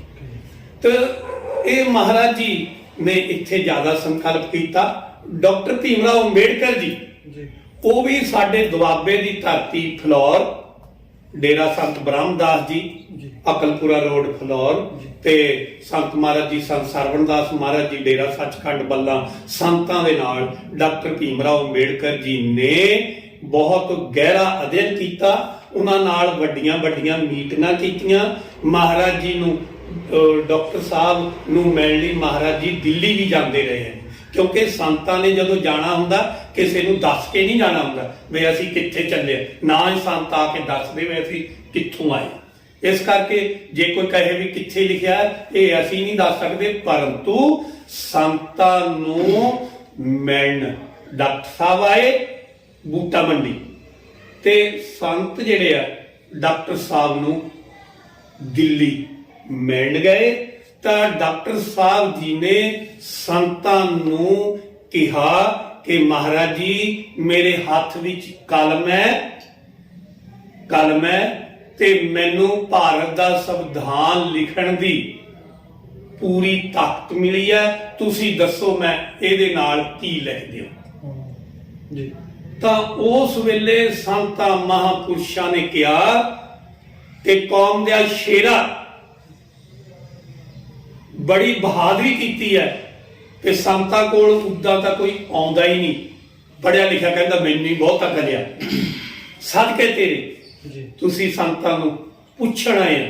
ਜੇ ਤੁਸੀਂ ਪੁੱਛਿਆ ਹੀ ਹੈ ਵੀ ਸਾਡੀ ਕੀ ਇੱਛਾ ਹੈ, ਤਾਂ ਜਿਹੜੀਆਂ ਸਾਡੀਆਂ ਲੜਕੀਆਂ, ਸਾਡੀਆਂ ਧੀਆਂ ਭੈਣਾਂ ਸਵੇਰੇ ਉੱਠ ਕੇ ਨਾ ਇਹ ਪਾਣੀ ਪੀਂਦੀਆਂ, ਨਾ ਇਹ ਲੱਸੀ ਪੀਂਦੀਆਂ, ਨਾ ਇਹ ਰੋਟੀ ਖਾਂਦੀਆਂ, ਮੂੰਹ ਦੀ ਧੋਦੀਆਂ, ਇਹ ਆਪਣਾ ਰੰਬਾ, ਆਪਣੀ ਪੱਲੀ, ਆਪਣੀ ਦਾਤੀ ਚੱਕ ਕੇ ਜ਼ਿਮੀਂਦਾਰਾਂ ਦੇ ਖੇਤਾਂ ਵਿੱਚ ਜਾਂਦੀਆਂ, ਬੰਨਿਆਂ ਤੇ ਘਾਹ ਖੋਤਦੀਆਂ। ਉਹ ਇਹਨਾਂ ਨੂੰ ਔਰਲ ਪੁਰਲ, ਇਹਨਾਂ ਨੂੰ ਚੰਗਾ ਮੰਦਾ ਬੋਲਦੇ ਆ ਤੇ ਬਹੁਤ ਹੀ ਇਹਨਾਂ ਦੀ ਬੇਇੱਜ਼ਤੀ ਕਰਦੇ ਆ।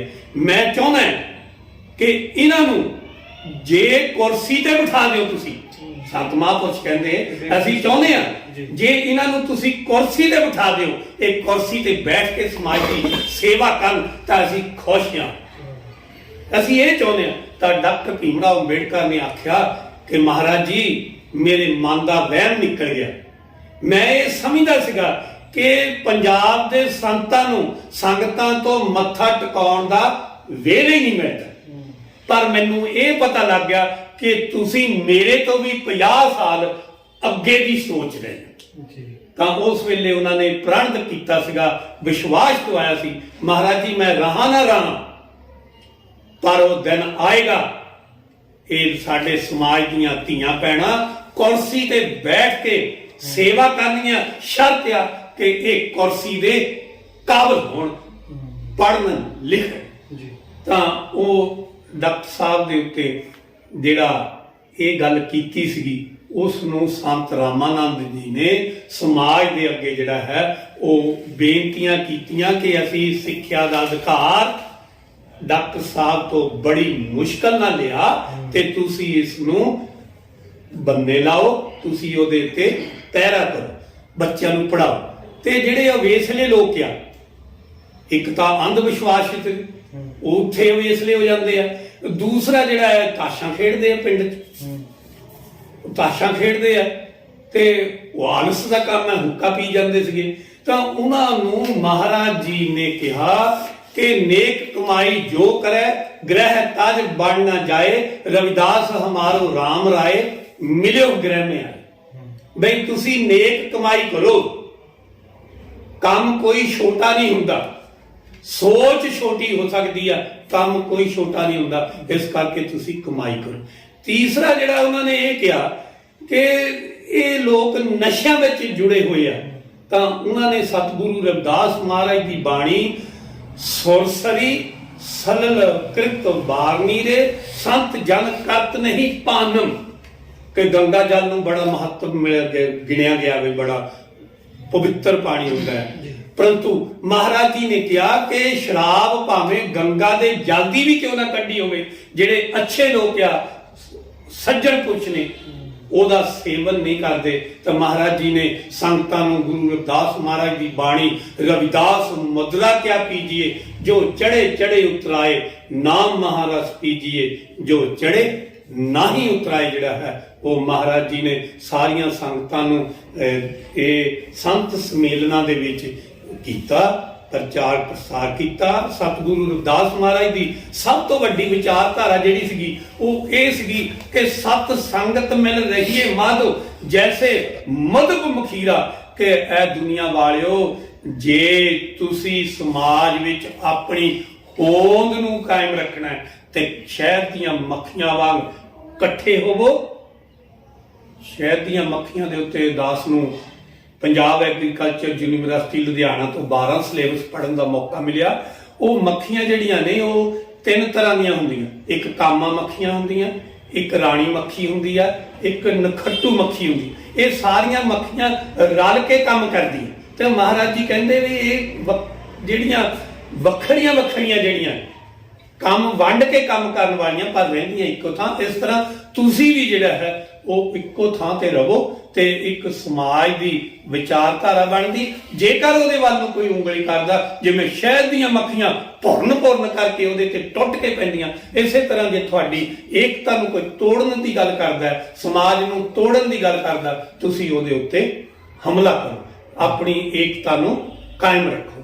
ਇਹ ਗੁਰੂ ਰਵਿਦਾਸ ਮਹਾਰਾਜ ਦਾ ਜਿਹੜਾ ਸੰਕਲਪ ਸੀਗਾ, ਇਹ ਸਤਿਗੁਰੂ ਨਿਰੰਜਨ ਦਾਸ ਮਹਾਰਾਜ ਜੀ ਤੇ ਸੰਤ ਰਾਮਾਨੰਦ ਮਹਾਰਾਜ ਜੀ ਨੇ ਸਾਡੇ ਸਮਾਜ ਦੇ ਜਨ ਜਨ ਦੇ ਮਨ ਮਨ ਤੱਕ ਜਿਹੜਾ ਹੈ ਉਹ ਵਸਾਇਆ। ਲਾਸਟ ਵਿੱਚ ਕੀ ਕਹਿਣਾ ਚਾਹੋਗੇ ਸੰਗਤਾਂ ਨੂੰ ਸੰਤ ਰਾਮਾਨੰਦ ਮਹਾਰਾਜ ਜੀ ਦੇ ਸ਼ਹੀਦੀ ਦਿਹਾੜੇ ਨੂੰ ਲੈ ਕੇ? ਹਾਂ, ਸੰਤ ਰਾਮਾਨੰਦ ਮਹਾਰਾਜ ਜੀ ਰਵਿਦਾਸੀਆ ਕੌਮ ਦੇ ਸਿਪਾਹੀ ਨਹੀਂ ਸੀਗੇ, ਉਹ ਜਰਨੈਲ ਸਨ। ਸਿਪਾਹੀ ਪਿੱਛੇ ਹੁੰਦੇ, ਜਰਨੈਲ ਅੱਗੇ ਹੁੰਦੇ। ਉਹ ਜਰਨੈਲ ਸਨ, ਉਹਨਾਂ ਨੇ ਅਗਵਾਈ ਕੀਤੀ ਸੰਤ ਮਹਾਰਾਜ ਜੀ, ਸੰਤ ਗਰੀਬਦਾਸ ਜੀ ਮਹਾਰਾਜ ਜੀ, ਸੰਤ ਮਹਾਰਾਜ ਜੀ ਸੰਤ ਹਰੀਦਾਸ ਮਹਾਰਾਜ ਜੀ, ਸੰਤ ਮਹਾਰਾਜ ਜੀ ਸੰਤ ਨਿਰੰਜਨ ਦਾਸ ਮਹਾਰਾਜ ਜੀ। ਇਹਨਾਂ ਦੀ ਛਤਰ ਛਾਇਆ ਦੇ ਵਿੱਚ ਸਤਿਗੁਰੂ ਰਵਿਦਾਸ ਮਹਾਰਾਜ ਦੀ ਓਟ ਆਸਰੇ ਨਾਲ, ਸੰਤ ਬਾਬਾ ਪਿੱਪਲ ਦਾਸ ਮਹਾਰਾਜ ਦੀ ਆਸ਼ੀਰਵਾਦ ਦੇ ਨਾਲ ਉਹਨਾਂ ਨੇ ਫਰੰਟ ਤੋਂ ਲੀਡ ਕੀਤਾ। ਜਿਹੜਾ ਵਿਅਕਤੀ ਫਰੰਟ ਤੋਂ ਲੀਡ ਕਰੇ ਉਹਦੇ ਕਦੇ ਵੀ ਸਿਪਾਹੀ ਬੈਕ ਨਹੀਂ ਮੁੜਦੇ, ਉਹਨਾਂ ਦੀਆਂ ਛਾਤੀਆਂ 'ਚ ਹੀ ਗੋਲੀ ਵੱਜਦੀ ਹੈ। ਇਹ ਦੁਨੀਆ ਦੀ ਇੱਕ ਸੋਚ ਹੈ, ਵਿਚਾਰ ਹੈ ਕਿ ਜਿਹੜੀਆਂ ਪਹਿਲੀਆਂ ਬੂੰਦਾਂ ਉਹਨਾਂ ਨੂੰ ਤਾਂ ਧਰਤੀ ਚੂਸ ਲੈਂਦੀ ਹੈ, ਪਰੰਤੂ ਉਹਨਾਂ ਬੂੰਦਾਂ ਦੇ ਉੱਤੇ ਜਦੋਂ ਬਾਰ-ਬਾਰ ਬੂੰਦਾਂ ਡਿੱਗਦੀਆਂ ਫੇਰ ਹੜ ਬਣਦਾ। ਜਦੋਂ ਸੰਤ ਰਾਮਾਨੰਦ ਮਹਾਰਾਜ ਜੀ ਨੂੰ ਬੂਟਾ ਮੰਡੀ ਵਾਲੇ ਵਿਜੇ ਕੁਮਾਰ ਦੀ ਗੱਲ ਦੀ ਜ਼ਿਕਰ ਆਉਂਦਾ ਸੀ ਤੇ ਉਦੋਂ ਮਹਾਰਾਜ ਜੀ ਨੇ ਕਿਹਾ ਕਿ ਮੱਖਣਾ ਇਹ ਆਉਣ ਵਾਲਾ ਹੀ ਆ, ਭਾਵੇਂ ਸਾਡੇ ਤੋਂ ਸ਼ੁਰੂ ਹੋ ਜਾਏ ਸਮਾਂ, ਪਰੰਤੂ ਤੁਸੀਂ ਤਿਆਰ ਰਹੋ ਸਾਡੇ ਮਗਰ ਆਉਣ ਲਈ, ਉਹਨੂੰ ਪੱਕਾ ਕਰਨ ਦੇ ਲਈ।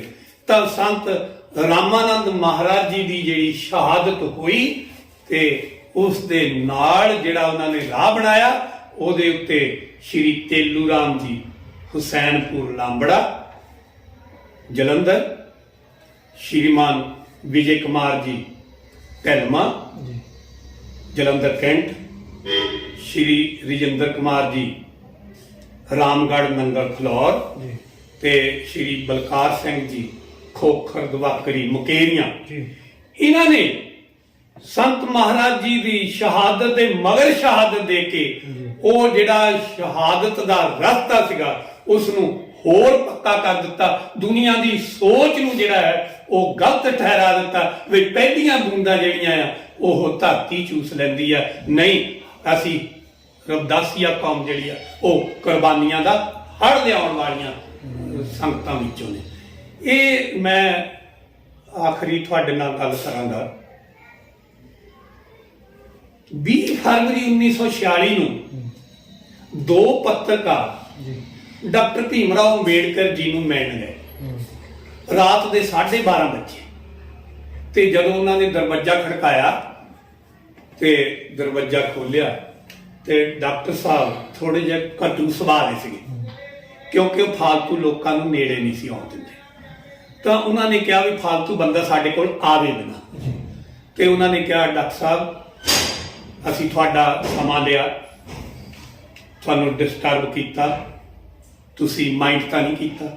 ਉਹ ਕਹਿੰਦੇ ਨਹੀਂ, ਆਓ ਜੀ ਬੈਠੋ। ਜਦੋਂ ਬੈਠੇ ਤਾਂ ਉਹਨਾਂ ਨੇ ਕਿਹਾ ਕਿ ਅਸੀਂ 6 ਵਜੇ ਗਾਂਧੀ ਨੂੰ ਮਿਲਣ ਗਏ ਸ਼ਾਮ ਨੂੰ, ਤੇ ਗਾਂਧੀ 6 ਵਜੇ ਸੁੱਤਾ ਪਿਆ। ਉਹਦੇ ਸੈਕਟਰੀ ਨੇ ਕਿਹਾ ਜੀ ਉਹ ਸੁੱਤਾ ਪਿਆ ਹੈ, ਵੀ ਉਹ ਸੁੱਤੇ ਪਏ। ਕਹਿੰਦੇ ਅਸੀਂ ਕਿਹਾ ਸੀ, ਉਹਨਾਂ ਨੇ ਸਾਨੂੰ ਕਿਹਾ ਸੀ ਵੀ ਇੰਟਰਵਿਊ ਲੈਣ ਆਇਓ ਤੇ ਉਹਨਾਂ ਨੂੰ ਕਹੋ ਵੀ ਇੰਟਰਵਿਊ। ਕਹਿੰਦੇ ਜੀ ਮੈਂ ਨਹੀਂ ਕਹਿ ਸਕਦਾ, ਉਹਨਾਂ ਨੇ ਤੁਹਾਨੂੰ ਕਿਹਾ ਹੋਊਗਾ, 100 ਵਾਰੀ ਕਿਹਾ ਹੋਊਗਾ, ਮੈਂ ਨਹੀਂ ਟਿਕਾ ਸਕਦਾ।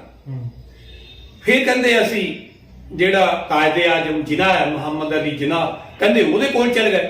ਉਹਨਾਂ ਦੇ ਸੇਵਾਦਾਰ ਨੇ ਵੀ ਕਿਹਾ ਵੀ ਉਹ ਆਰਾਮ ਕਰਦੇ 7 ਵਜੇ। ਕਹਿੰਦੇ 6 ਵਜੇ ਗਾਂਧੀ ਸੁੱਤਾ ਪਿਆ ਹੈ, 7 ਵਜੇ ਜਿਨਾਹ ਜਿਹੜਾ ਹੈ ਉਹ ਆਰਾਮ ਕਰਦਾ ਪਿਆ ਹੈ। ਪਰ ਡਾਕਟਰ ਸਾਹਿਬ ਜੀ ਅੱਧੀ ਰਾਤ ਹੋ ਗਈ, ਰਾਤ ਦੇ 12:30 ਵਜੇ ਹੈ, ਉਹ ਸੁੱਤੇ ਪਏ ਆ, ਉਹ ਆਰਾਮ ਕਰਦੇ ਪਏ, ਤੁਸੀਂ ਅੱਧੀ ਰਾਤ ਨੂੰ ਜਾਗ ਕੇ ਕੀ ਕਰਦੇ? ਤਾਂ ਉਦੋਂ ਡਾਕਟਰ ਭੀਮ ਰਾਓ ਅੰਬੇਡਕਰ ਜੀ ਨੇ ਕਿਹਾ ਸੀਗਾ ਕਿ ਜਿਹੜੇ ਨੇਤਾ ਲੋਕ ਹੋਇਆ ਕਰਦੇ ਨੇ ਉਹ ਕੌਮਾਂ ਦੇ ਚੌਕੀਦਾਰ ਹੋਇਆ ਕਰਦੇ ਨੇ, ਜਿਨ੍ਹਾਂ ਦੀਆਂ ਕੌਮਾਂ ਜਾਗਦੀਆਂ ਨੇ ਉਹਨਾਂ ਦੇ ਚੌਕੀਦਾਰ ਦਿਨੇ ਹੀ ਘੋੜੇ ਵੇਚ ਕੇ ਘੁਰਾੜੇ ਮਾਰ ਕੇ ਸੌ ਰਹੇ। ਮੇਰੀ ਕੌਮ ਸੁੱਤੀ ਪਈ ਆ, ਇਸ ਕਰਕੇ ਅੱਧੀ ਰਾਤ ਨੂੰ ਮੈਨੂੰ ਜਾਗ ਕੇ ਇਹਨਾਂ ਤੇ ਪਹਿਰਾ ਦੇਣਾ ਪੈ ਰਿਹਾ ਵੀ ਇਹਨਾਂ ਨੂੰ ਕੋਈ ਲੁੱਟ ਕੇ ਨਾ ਲੈ ਜਾਵੇ। ਉਹ ਜਿਹੜਾ ਮਿਹਣਾ ਡਾਕਟਰ ਭੀਮ ਰਾਓ ਅੰਬੇਡਕਰ ਜੀ ਨੇ ਮਾਰਿਆ ਸੀ ਸਾਡੀ ਕੌਮ ਨੂੰ, ਉਸ ਮਿਹਣੇ ਨੂੰ ਧੋਣ ਲਈ ਸੰਤ ਰਾਮਾਨੰਦ ਜੀ ਨੇ ਆਪਣਾ ਜੀਵਨ ਲਾਤਾ ਕਿ ਜਦੋਂ ਕਦੇ ਸਮਾਂ ਆਇਆ ਤੇ ਇਹ ਮਿਹਣਾ ਅਸੀਂ ਲਾਉਣਾ ਹੈ। ਜਦੋਂ 25 ਮਈ ਦੀ ਖਬਰ ਪੰਜਾਬ ਵਿੱਚ ਪਹੁੰਚੀ ਤੇ ਉਹ ਸੰਤ ਰਾਮਾਨੰਦ ਜੀ ਨੇ ਜਗਾਇਆ ਹੋਇਆ ਸੀਗਾ ਕਿ ਹੁਣ ਸਮਾਂ ਆ ਗਿਆ, ਹੁਣ ਉਹ ਮਿਹਣਾ ਲਾ ਦਿਓ ਵੀ ਅਸੀਂ ਸੁੱਤੇ ਪਏ ਨਹੀਂ ਹੈਗੇ, ਅਸੀਂ ਜਾਗਦੇ ਹਾਂ। ਤੇ ਪੰਜਾਬ ਦਾ ਬੱਚਾ ਜਿਹੜਾ ਹੈ ਉਹ ਸੜਕਾਂ ਤੇ ਆ ਗਿਆ ਤੇ ਉਹਨਾਂ ਨੇ ਸਤਿਗੁਰੂ ਰਵਿਦਾਸ ਮਹਾਰਾਜ ਦੀ ਆਨ ਸ਼ਾਨ ਦੇ ਲਈ ਆਪਣੀਆਂ ਜਾਨਾਂ ਜਿਹੜੀਆਂ ਉਹ ਕੁਰਬਾਨ ਕਰਤੀਆਂ। ਕਿਸੇ ਨੇ ਮਾਂ ਨੇ ਆਪਣਾ ਬੱਚਾ ਨਹੀਂ ਦੇਖਿਆ, ਕਿਸੇ ਨੇ ਆਪਣੀ ਧੀ ਨਹੀਂ ਦੇਖੀ, ਕਿਸੇ ਨੇ ਆਪਣਾ ਪੁੱਤ ਨਹੀਂ ਦੇਖਿਆ, ਕਿਸੇ ਨੇ ਆਪਣਾ ਮਾਂ ਤੇ ਪਿਓ ਨਹੀਂ ਦੇਖਿਆ। ਉਹ ਸਾਰੇ ਸੜਕਾਂ ਦੇ ਉੱਤੇ ਆ ਗਏ, ਸਾਰਾ ਕੁਝ ਭੁੱਲ ਭੁਲਾ ਗਿਆ। ਤੇ ਇਹਦੇ ਨਾਲ ਬਾਕੀ ਜਿਹੜੇ ਸੀਗੇ ਸੂਬੇ ਉਹਨਾਂ ਵਿੱਚ ਵੀ ਇਹ ਜਿਹੜੀ ਹੈ ਗੱਲ ਪਹੁੰਚੀ, ਉੱਥੇ ਵੀ ਇਹ ਜਿਹੜਾ ਹੈ ਵਿਰੋਧ ਹੋਇਆ। ਫਿਰ ਬਾਅਦ ਵਿਸ਼ਵ ਦੇ ਵਿੱਚ ਵੀ ਜਿਹੜਾ ਹੈ ਉਹ ਵਿਰੋਧ ਹੋਇਆ। ਤੇ ਸੰਤ ਰਾਮਾਨੰਦ ਜੀ ਦੀ ਜਿਹੜੀ ਸੋਚ ਸੀਗੀ ਉਹ 2 ਸ਼ਬਦਾਂ ਵਿੱਚ ਮੈਂ ਤੁਹਾਡੇ ਨਾਲ ਸਾਂਝੀ ਕਰਦਾ। ਅੰਤ ਮਿਚਾਏ ਹੋਏ, ਅੰਤ ਮਿਚਾਏ ਹੋਏ, ਇਸ ਕੌਮ 'ਚ ਜਨਮ ਹਰ ਬਾਰ ਹੋਵੇ। ਅੰਤ ਮਿਚਾਏ ਹੋਏ, ਇਸ ਕੌਮ 'ਚ ਜਨਮ ਹਰ ਬਾਰ ਹੋਵੇ। ਨਰਕਾਂ 'ਚ ਦਿਨ ਵੀ ਕੱਟ ਲਾਂਗਾ, ਨਰਕਾਂ 'ਚ ਦਿਨ ਵੀ ਕੱਟ ਲਾਂਗਾ, ਪਰ ਮਿਲਦਾ ਉੱਥੇ ਸਤਿਕਾਰ ਹੋਵੇ। ਸਵਰਗਾਂ 'ਚ ਪਲ ਵੀ ਕੱਟਣਾ ਨਹੀਂ, ਸਵਰਗਾਂ 'ਚ ਪਲ ਵੀ ਕੱਟਣਾ ਨਹੀਂ ਜੇ ਉੱਥੇ ਹੁੰਦੀ ਦੁਰਕਾਰ ਹੋਵੇ। ਮੈਂ ਇਹੀ ਅਰਜ਼ਾਂ ਕਰਦਾ ਹਾਂ ਮੇਰੀ ਕੌਮ ਤੇ ਸਦਾ ਗੁਲਜ਼ਾਰ ਹੋਵੇ, ਮੇਰੀ ਕੌਮ ਤੇ ਸਦਾ ਗੁਲਜ਼ਾਰ ਹੋਵੇ। ਬਾਣੀ ਪੜ੍ਹ ਕੇ ਸਤਿਗੁਰ ਦੀ,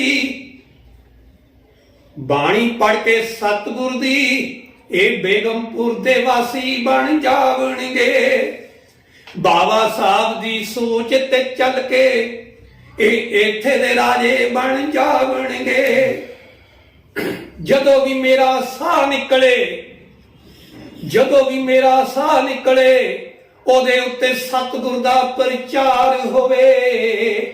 ਮੈਂ ਇਹੀ ਅਰਜ਼ਾਂ ਕਰਦਾ ਹਾਂ ਮੇਰੀ ਕੌਮ ਤੇ ਸਦਾ ਗੁਲਜ਼ਾਰ ਹੋਵੇ, ਮੇਰੀ ਕੌਮ ਤੇ ਸਦਾ ਗੁਲਜ਼ਾਰ ਹੋਵੇ। ਸੋ ਸੰਤ ਰਾਮਾਨੰਦ ਮਹਾਰਾਜ ਜੀ ਜਿਹੜੇ ਆ ਉਹਨਾਂ ਦੀ ਸ਼ਹਾਦਤ ਦੇ ਨਾਲ ਇੱਕ ਸਾਡੇ ਸਮਾਜ ਵਿੱਚ ਨਵੀਂ ਚੇਤਨਤਾ ਆਈ।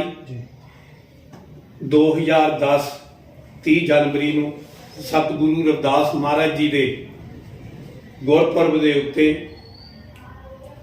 ਸੰਤ ਮਹਾਰਾਜ ਜੀ, ਸੰਤ ਨਿਰੰਜਨ ਦਾਸ ਮਹਾਰਾਜ ਜੀ, ਚੇਅਰਮੈਨ ਸ਼੍ਰੀ ਗੁਰੂ ਰਵਿਦਾਸ ਜਨਮ ਸਥਾਨ ਚੈਰੀਟੇਬਲ ਟਰਸਟ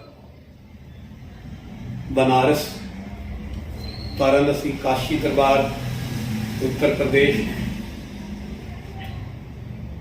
सारे संत समाज की हाजरी विच रविदासिया धर्म का ऐलान होया कि संकल्प होया कि जिहड़ा रविदासिया धर्म है इहदा नारा जय गुरुदेव बुलाउण वाला होएगा। ਜਿਹੜਾ ਪਹਿਲਾ ਬੁਲਾਏਗਾ ਜੈ ਗੁਰਦੇਵ, ਜਿਹੜਾ ਅੱਗਿਓਂ ਆ ਉਹ ਉਸਨੂੰ ਧੰਨ ਗੁਰਦੇਵ ਦਾ ਜਵਾਬ ਦੇਵੇਗਾ। ਇਹਨਾਂ ਦਾ ਹਰ ਜਿਹੜਾ ਹੈ ਉਹ ਕੌਮੀ ਨਿਸ਼ਾਨ ਹੋਏਗਾ। ਇਹਨਾਂ ਦਾ ਜਿਹੜਾ ਕੇਂਦਰੀ ਗ੍ਰੰਥ ਹੈ ਜਿਹੜੇ ਜਿਸ ਦੇ ਨਾਲ ਆਪਣੇ ਸਮਾਜਿਕ, ਧਾਰਮਿਕ, ਆਰਥਿਕ ਕੰਮ ਕਰਨੇ, ਆਪਣੇ ਜਨਮ ਦੇ, ਮ੍ਰਿਤੂ ਦੇ ਜਿਹੜੇ ਕਰਮ ਕਰਨੇ ਆ, ਇਹ ਸਾਰੇ ਅੰਮ੍ਰਿਤ ਬਾਣੀ ਸਤਿਗੁਰੂ ਰਵਿਦਾਸ ਮਹਾਰਾਜ ਜੀ ਦੇ ਨਾਲ ਹੋਣਗੇ। ਤੇ ਇਹਨਾਂ ਦਾ ਜਿਹੜਾ ਕੇਂਦਰੀ ਸਥਾਨ ਹੈਗਾ ਉਹ ਜਨਮ ਸਥਾਨ ਸ਼੍ਰੀ ਗੁਰੂ ਰਵਿਦਾਸ ਮਹਾਰਾਜ ਜੀ ਵਾਰਾਣਸੀ ਸੀਰ ਗੋਵਰਧਨਪੁਰ ਹੋਏਗਾ। ਤੇ ਇਹਦੇ ਜਿਹੜੇ ਸਾਡੇ ਸਤਿਗੁਰੂ ਨਾਮਦੇਵ ਮਹਾਰਾਜ ਜੀ, ਸਤਿਗੁਰੂ ਕਬੀਰ ਮਹਾਰਾਜ ਜੀ, ਸਤਿਗੁਰੂ ਤਰਲੋਚਨ ਜੀ, ਸਤਿਗੁਰੂ ਸੈਨ ਜੀ ਮਹਾਰਾਜ ਤੇ ਬੰਕਾ ਜੀ ਮਹਾਰਾਜ, ਬੀਬੀ ਭੀਲਣੀ ਜੀ, ਸੰਤ ਮੀਰਾਬਾਈ ਜੀ, ਇਹ ਇਹਨਾਂ ਦੇ ਇਸ਼ਟ ਹੋਣਗੇ। ਸਤ ਭਗਵਾਨ ਵਾਲਮੀਕ ਮਹਾਰਾਜ ਜੀ ਇਹ ਸਾਡੇ ਜਿਹੜੇ ਇਸ਼ਟ ਹੋਣਗੇ। ਸਤਿਗੁਰੂ ਰਵਿਦਾਸ ਮਹਾਰਾਜ ਜੀ ਸਾਡੇ ਇਸ਼ਟ ਨੇ ਤੇ ਇਹ ਇਹਨਾਂ ਦੀ ਸੇਧ ਲੈ ਕੇ ਮਹਾਂਪੁਰਸ਼ਾਂ ਦੀ ਆਪਣੇ ਸਮਾਜ ਵਿੱਚ ਆਪਣਾ ਕਾਰਜ ਜਿਹੜਾ ਹੈ ਉਹ ਕਰਨਗੇ। ਤੇ ਹਜੇ ਬਹੁਤ ਸਾਰਾ ਕੰਮ ਰਹਿੰਦਾ ਹੈ ਜਿਹੜਾ ਹੋਣ ਵਾਲਾ ਹੈ। ਤੇ ਉਸ ਵੇਲੇ ਨਵਾਂ ਜਦੋਂ 2011 ਵਿੱਚ ਰਵਿਦਾਸੀਆ ਧਰਮ ਅਸੀਂ ਲਿਖਾਇਆ, ਜਨਗਣਨਾ ਹੋਈ ਤੇ ਹੁਣ 2021 ਵਿੱਚ ਵੀ ਰਵਿਦਾਸੀਆ ਧਰਮ ਜਿਹੜਾ ਜਨਗਣਨਾ ਉਹਦੇ ਵਿੱਚ ਅਸੀਂ ਲਿਖਾਉਣਾ ਹੈ। ਤੇ ਬਹੁਤ ਸਾਰਾ ਕੰਮ ਹੋ ਚੁੱਕਾ ਹੈ, ਪਰੰਤੂ ਹਜੇ ਹੋਣ ਵਾਲਾ ਵੀ ਹੈਗਾ। ਇਹਦਾ ਪੂਰਾ ਫਰੇਮਵਰਕ ਜਿਹੜਾ ਹੈ ਉਹ ਹੋਣ ਵਾਲਾ ਹੈ। ਤੇ ਕਿਉਂਕਿ ਧਰਮ ਦੇ ਵਿੱਚ ਹਮੇਸ਼ਾ ਜਿਹੜੀਆਂ ਸੋਧ ਦੀ ਜਿਹੜੀ ਆ ਗੁੰਜਾਇਸ਼ ਰਹਿੰਦੀ ਆ ਤੇ ਸਾਨੂੰ ਸਮੇਂ ਦੇ ਉੱਤੇ ਸੋਧਾਂ ਜਿਹੜੀਆਂ ਉਹ ਕਰਨੀਆਂ ਚਾਹੀਦੀਆਂ ਤਾਂ ਕਿ ਇਹ ਮਨੁੱਖ ਜਿਹੜਾ ਹੈ ਧਰਮ ਦੇ ਉੱਤੇ ਪਹਿਰਾ ਦੇਵੇ। ਧਰਮ ਜਿਹੜਾ ਹੈ ਉਹ ਮਨੁੱਖ ਲਈ ਜ਼ਰੂਰੀ ਹੈ। ਆਹਾਰ ਭੈ ਨਿੰਦਰਾ ਚਾ ਮੈਥਨਮ ਸਮਾਨੇ ਮੇਤਤ ਪਸ਼ੂ ਵੀ ਨਰਾਣਾਮ ਧਰਮੋ ਤਸ਼ਾਮ ਅਧਿਕੋ ਵਿਸ਼ੇਸ਼ੋ ਧਰਮਹੀਣਾ ਪਸ਼ੂ ਵੀ ਸਮਾਨਾ। ਬਈ ਜਿਹੜਾ ਧਰਮ ਤੋਂ ਹੀਣ ਵਿਅਕਤੀ ਹੈ ਉਹ ਪਸ਼ੂ ਦੇ ਬਰਾਬਰ ਹੈ। ਇਸੇ ਤਰ੍ਹਾਂ ਡਾਕਟਰ ਭੀਮਰਾਓ ਅੰਬੇਡਕਰ ਜੀ ਨੇ ਵੀ ਕਿਹਾ ਸੀਗਾ ਕਿ ਜਿਹੜੇ ਲੋਕ ਜਿਸ ਜੀਵਨ ਵਿੱਚ ਆਪ ਰਹਿੰਦੇ ਆ ਉਹੋ ਜਿਹੇ ਹਾਲਾਤ ਤੋਂ ਵਧੀਆ ਹਾਲਾਤ ਜੇ ਆਪਣੀ ਸੰਤਾਨ ਲਈ, ਆਪਣੀਆਂ ਪੀੜ੍ਹੀਆਂ ਲਈ ਵਧੀਆ ਪੈਦਾ ਕਰਕੇ ਜਾਂਦੇ ਆ ਉਹ ਇਨਸਾਨ ਹੈ। ਜੇ ਉਹ ਵਧੀਆ ਨਹੀਂ ਪੈਦਾ ਕਰਕੇ ਜਾਂਦੇ ਤੇ ਪਸ਼ੂ ਤੇ ਬੰਦੇ ਵਿੱਚ ਕੋਈ ਫਰਕ ਨਹੀਂ ਹੈਗਾ। ਇਸ ਲਈ ਧਰਮ ਜਿਹੜਾ ਹੈ ਉਹ ਮਨੁੱਖ ਦੇ ਉੱਤੇ ਜਾਬਤਾ ਕਾਇਮ ਕਰਦਾ, ਵਧੀਆ ਮਨੁੱਖ ਨੂੰ ਜਿਹੜਾ ਹੈ ਉੱਤਮ ਬਣਾਉਣ ਦਾ ਜਿਹੜਾ ਹੈ ਉਹ ਯਤਨ ਕਰਦਾ। ਧਰਮ ਜਿਹੜਾ ਹੈ ਉਹ ਮਨੁੱਖ ਲਈ ਜ਼ਰੂਰੀ ਹੈ। ਇਸ ਲਈ ਅਸੀਂ ਰਵਿਦਾਸੀਆ ਧਰਮ ਜਿਹੜਾ ਹੈ ਉਸ ਨੂੰ ਸਮਰਪਿਤ ਹੈ ਤੇ ਆਪਣੇ ਜਿਹੜੇ ਜਿੰਨੇ ਵੀ ਕਾਰਜ ਨੇ ਉਹ ਰਵਿਦਾਸੀਆ ਧਰਮ ਅਨੁਸਾਰ ਹੀ ਕਰਦੇ ਆ ਤੇ ਉਹ ਕਰਨੇ ਚਾਹੀਦੇ ਆ। ਸੰਤ ਰਾਮਾਨੰਦ ਮਹਾਰਾਜ ਜੀ ਦੇ ਸ਼ਹੀਦੀ ਪੁਰਬ ਤੇ 25 ਮਈ ਦੇ ਅਵਸਰ ਤੇ ਮੈਂ ਉਹਨਾਂ ਨੂੰ ਸ਼ਰਧਾ ਸੁਮਨ ਭੇਂਟ ਕਰਦਾ ਹਾਂ ਤੇ ਸਮੁੱਚੀ ਰਵਿਦਾਸੀਆ ਕੌਮ ਨੂੰ ਇਹ ਬੇਨਤੀ ਕਰਦਾ ਹਾਂ ਕਿ ਜੋ ਸੰਤ ਰਾਮਾਨੰਦ ਮਹਾਰਾਜ ਜੀ ਨੇ ਸਤਿਗੁਰੂ ਰਵਿਦਾਸ ਮਹਾਰਾਜ ਦੀਆਂ ਸਿੱਖਿਆਵਾਂ ਦਾ ਪ੍ਰਚਾਰ ਤੇ ਪ੍ਰਸਾਰ ਕੀਤਾ ਹੈ, ਸਾਡੀ ਗੁਰੂ ਰਵਿਦਾਸ ਮਹਾਰਾਜ ਜੀ ਦੇ ਅਨੁਸਾਰ ਆਪਣੀ ਜੀਵਨ ਸ਼ੈਲੀ ਵਿਗਿਆਨਕ ਢੰਗ ਨਾਲ ਗੁਜ਼ਾਰੀਏ, ਉਸ ਨੂੰ ਆਪਾਂ ਅਮਲ ਵਿੱਚ ਲਿਆਈਏ, ਤਾਂ ਹੀ ਸ਼ਹੀਦੀ ਦਿਹਾੜੇ ਜਿਹੜੇ ਆ ਉਹ ਮਨਾਉਣ ਦਾ ਮਨੋਰਥ ਜਿਹੜਾ ਉਹ ਸਫਲ ਹੁੰਦਾ ਹੈ। ਜੈ ਗੁਰਦੇਵ, ਧੰਨ ਗੁਰਦੇਵ। ਸੋ ਇੱਕ ਸਾਡੇ ਨਾਲ ਸੀਗੇ ਮਾਸਟਰ ਸੋਮਰਾਜ ਜੀ, ਸਟੇਟ ਅਵਾਰਡੀ, ਤੇ ਬਹੁਤ ਬਹੁਤ ਧੰਨਵਾਦ ਜੀ। ਤੁਸੀਂ ਜਿਹੜਾ ਇਹ ਪ੍ਰਕਾਸ਼ ਜਿਹੜਾ ਇੱਕ ਜਿਹੜਾ ਸੂਰਜ ਹੁੰਦਾ ਉਹ ਪ੍ਰਕਾਸ਼ ਕਰਦਾ, ਤੁਸੀਂ ਵੀ ਸਾਡੇ ਕੌਮ ਦੇ ਸੂਰਜ ਹੋ ਜਿਨ੍ਹਾਂ ਨੇ ਇੰਨਾ ਗਿਆਨ ਜਿਹੜਾ ਸਾਡੇ ਸਮਾਜ ਦੇ ਲੋਕਾਂ ਨੂੰ ਦਿੱਤਾ, ਸਮਾਜ ਨੂੰ ਦਿੱਤਾ, ਤੇ ਇਸ ਕਰਕੇ ਤੁਹਾਡਾ ਅਸੀਂ ਆਪਣੇ ਚੈਨਲ ਦੇ ਮਾਧਿਅਮ ਰਾਹੀਂ ਬਹੁਤ ਬਹੁਤ ਧੰਨਵਾਦ ਕਰਨਾ ਚਾਹੁੰਦੇ ਹਾਂ। ਸਾਰੀਆਂ ਸੰਗਤਾਂ ਨੂੰ ਜੈ ਗੁਰਦੇਵ, ਧੰਨ ਗੁਰਦੇਵ, ਜੈ ਭੀਮ, ਜੈ ਭਾਰਤ।